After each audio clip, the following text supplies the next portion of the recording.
So we have the Atari Flashback Portable console, and we had this just delivered recently from Funstock, which you can get this machine from. There's a link in the description below, and this has got 60 games from Atari built in, from A to Y, not A to Z. That's adventure to Yard's Revenge. And what we're going to do today is just unbox, show you the packaging a bit, and show you the console itself. So you've got your headphones and on button. There's a power button there, you can see, which comes up green, goes red when the power's going. Simple to charge, it's USB, micro USB, and there's an SD slot. So we're going to come on to that probably later, because we're just going to flick through some of the games, give you some of the gameplay. I mean, some real classics here. We're going to show just a few now, but there are many, many more. And obviously you have the SD card to fire in more at your own leisure.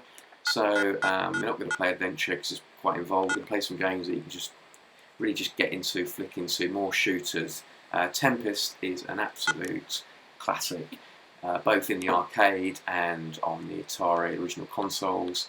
Very challenging game, certainly when you consider games of today, dare I say it. There are challenging games of today, but those kind of quick fire, old, kind of late 70s, early 80s games, this is what this machine and obviously what Atari are going to give you.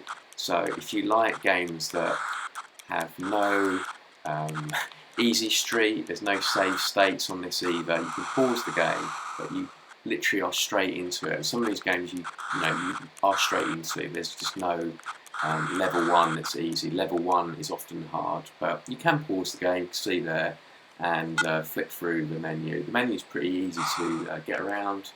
This is an absolute beauty.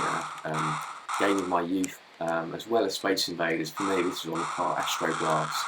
Now, this is testing the reaction of the buttons, because that's very important, obviously, with any kind of console, handheld or otherwise, but with the Atari, because you are playing a lot of shooters, a lot of quick fire games, finding this pretty decent in terms of reaction, actually, moving from left to right very quickly, as you can see, using that fire button. It's not auto-fire, having to press it manually, and it's doing a pretty decent job there, I must admit.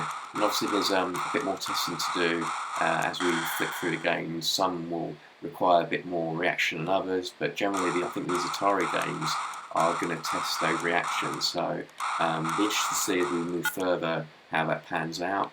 Now this is, again, talking about reaction games, probably more reaction speed, dexterity, all fired up into one, which is Breakout. Now, obviously there's been variations of this game over the years, but this evokes back to, I have to say again, back to childhood and the nostalgia of those simple games in the beginning, really.